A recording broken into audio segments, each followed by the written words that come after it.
Avec le temps, Caïn et Abel décidèrent d'offrir des sacrifices à Dieu. Par la foi, Abel offrit un agneau.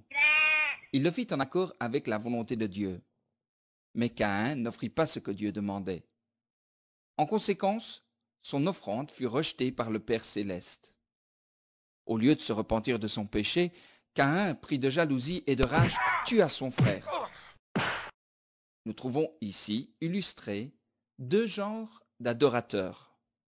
Ceux qui adorent par la foi, en accord avec les instructions de Dieu, et ceux qui adorent selon leur propre méthode et désir.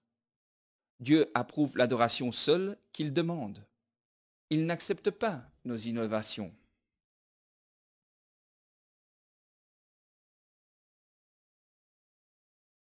La méchanceté commença à remplir la terre. Au fur et à mesure que la population augmentait, la méchanceté se répandait rapidement. Satan dominait pratiquement la vie de tout le peuple. La justice, l'amour, la miséricorde disparurent. Tous, depuis ceux qui gouvernaient jusqu'aux paysans, étaient corrompus. Les pensées et l'imagination du peuple étaient dominées par le péché et la violence.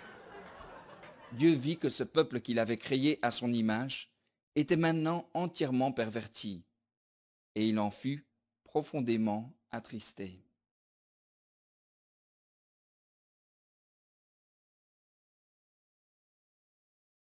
C'est par le déluge que Dieu décida de purifier cette terre de ce peuple méchant et de donner à l'humanité une autre occasion de le servir fidèlement. Noé et sa famille étaient les seuls à obéir à Dieu.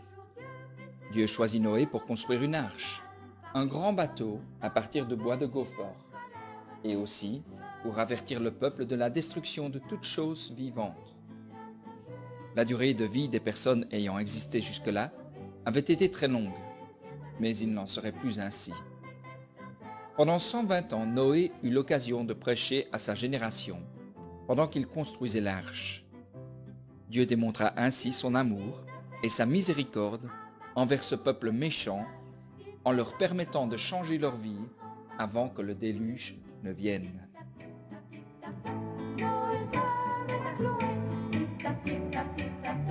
Les travaux sont commencés, il lui faut bien du courage, mais un jour tout est fini.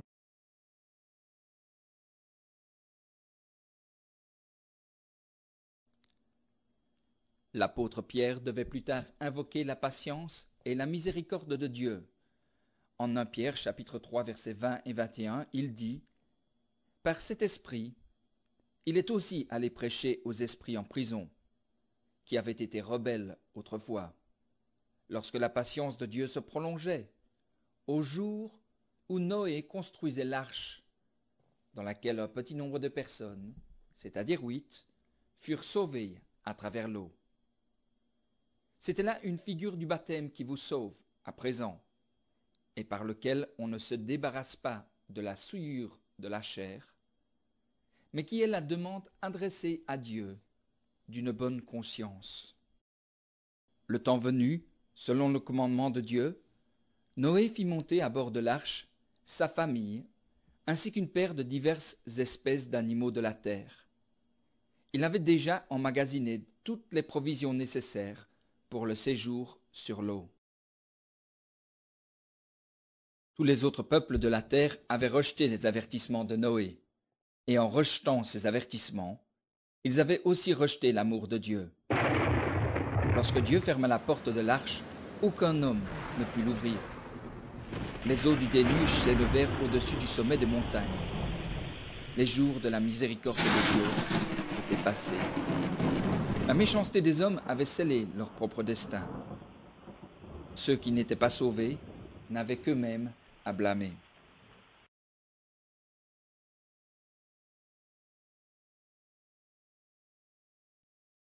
Le Seigneur ne tarde pas dans l'accomplissement de sa promesse, comme quelques-uns le pensent. Il use de patience envers vous. Il ne veut pas qu'aucun périsse, mais il veut que tous arrivent à la repentance. Le jour du Seigneur viendra comme un voleur. En ce jour-là, les cieux passeront avec fracas, les éléments embrasés se dissoudront, et la terre, avec les œuvres qu'elle renferme, sera consumée. De la même manière que Noé a averti sa génération que la terre serait détruite par l'eau, la Bible nous avertit aujourd'hui que la terre sera détruite par le feu. L'arche de Noé fut soulevée au-dessus de la terre par les eaux du déluge.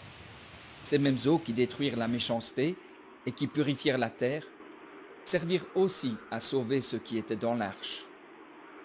Aujourd'hui, nous sommes sauvés dans la famille spirituelle de Dieu, qui est en quelque sorte une arche spirituelle, de la même manière que ceux qui furent sauvés dans l'arche. Après 150 jours, les eaux commencèrent à baisser, et l'arche se posa finalement sur le mont Ararat.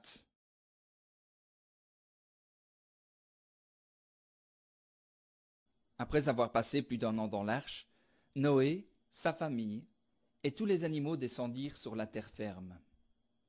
Noé offrit un sacrifice animal en adoration. Dieu plaça dans les cieux l'arc-en-ciel, en signe d'alliance avec l'homme, comme quoi il ne détruirait plus la terre par l'eau. Pourtant, il faut se rappeler les paroles de Pierre, qui dit que la terre sera détruite à la fin des temps. Récemment, des fouilles archéologiques ont mis en évidence les preuves d'un grand déluge dans diverses régions de la Terre. 2 fouilles différentes ont permis de découvrir des couches d'argile propre, mises en place par l'eau, d'une épaisseur de 2,45 m. Ces couches cachaient des ustensiles d'une utilisation antérieure. En d'autres endroits, des fossiles marins ont été découverts sur le sommet des montagnes. On trouve aussi des références à un grand déluge dans les légendes historiques des Égyptiens, des Chaldéens, des Grecs, parmi les Mexicains et parmi les peuplades des îles du Sud. Tous ces éléments n'attestent-ils pas la vérité biblique d'un grand déluge? Abraham et Isaac arrivèrent sur la scène biblique plus de 9 générations après le déluge. Durant ce temps, les descendants de Noé repeuplèrent la terre. Mais ils eurent au fait de perdre leur foi. Ils défièrent Dieu en construisant une tour à Babel. Jéhovah les punit, et un matin, ils se levèrent en parlant des langues différentes. Ils ne pouvaient plus se comprendre. Ils furent forcés de se disperser sur toute la terre. Au fur et à mesure que la population augmenta, il y eut de plus en plus de péchés parmi les hommes. Tout comme Noé, Abraham se distinguait de sa génération par sa volonté de plaire à Dieu. Il avait une foi solide. Dieu ordonna donc à Abraham de quitter son pays et ses parents. Il lui dit, « Va-t'en de ton pays, de ta patrie et de la maison de ton père, dans le pays que je te montrerai. » Il promit aussi que Jésus viendrait de la descendance d'Abraham. Dans la suite, plusieurs fois Dieu renouvela sa promesse à Abraham. Il lui dit aussi que sa descendance serait aussi nombreuse que les grains de sable sur une plage, et que les étoiles dans le ciel. Mais lorsqu'il reçut cette promesse, Abraham était déjà vieux, et il n'avait toujours pas d'enfant. Dieu envoya 3 anges sous la forme d'hommes, porteurs de bonnes nouvelles à Abraham. Ils vivaient alors sur les plaines de Mamré. Abraham les invita à se reposer sous un arbre et à se restaurer avec lui, car il faisait très chaud. Pendant le repas, ils révélèrent à Abraham que Dieu allait bientôt accomplir sa promesse. Lui et Sarah auraient un fils l'an suivant. Sarah entendit leur conversation et rigola en elle-même. Elle et Abraham avaient presque 100 ans, et ils étaient bien trop vieux pour concevoir un enfant. Mais par la suite, Abraham eut l'occasion de remercier Dieu encore et encore pour l'accomplissement de cette promesse et la naissance de son fils Isaac.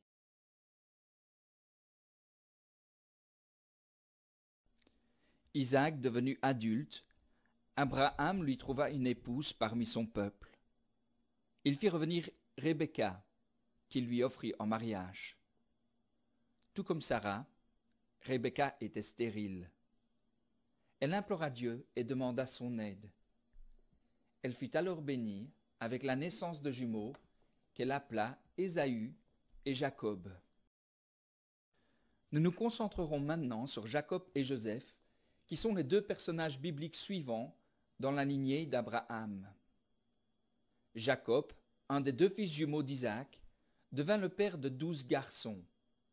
Parmi ces 12 enfants, il y avait Joseph, un des personnages bibliques les plus connus. Joseph était le premier-né de Rachel, l'épouse bien-aimée de Jacob. Il vint au monde alors que Jacob était déjà vieux. Joseph était le fils préféré de Jacob, et il lui donna un beau manteau multicolore pour lui témoigner son amour. À cause de ces choses, les frères de Joseph étaient jaloux. Ils lui en voulurent et se liguèrent contre lui. Alors qu'il était encore enfant, Joseph fit un rêve. Il vit des gerbes et des étoiles se prosterner devant lui. Il s'agissait là d'une prédiction de ce que ses frères et ses parents feraient un jour devant lui. Ces rêves augmentèrent la colère de ses frères. Mais c'est Dieu qui communiquait ces choses à Joseph en songe. Lorsque Joseph eut 17 ans, Jacob l'envoya porter un message à ses frères. Ils faisaient paître leurs troupeaux à Dothan, à 85 kilomètres de là environ. L'endroit était désert et propice à ses frères pour se débarrasser de lui. En quittant son père, Joseph ne soupçonnait pas qu'il ne le reverrait plus pour 22 ans. Joseph en Égypte est un bon titre pour qualifier le reste de la vie de Joseph. Nous allons maintenant voir comment il fut vendu pour être esclave et comment il fut éventuellement élevé à une position suprême en Égypte. À son arrivée au campement, les frères de Joseph le firent prisonnier. Ils lui enlevèrent son beau manteau, puis ils le jetèrent dans un puits. Sans pitié, ils vendirent Joseph comme esclave à une caravane de marchands qui se dirigeait vers l'Égypte. Ils trempèrent ensuite son manteau dans le sang d'une chèvre et le renvoyèrent ainsi à leur père, pour convaincre Jacob que Joseph avait été tué par une bête sauvage.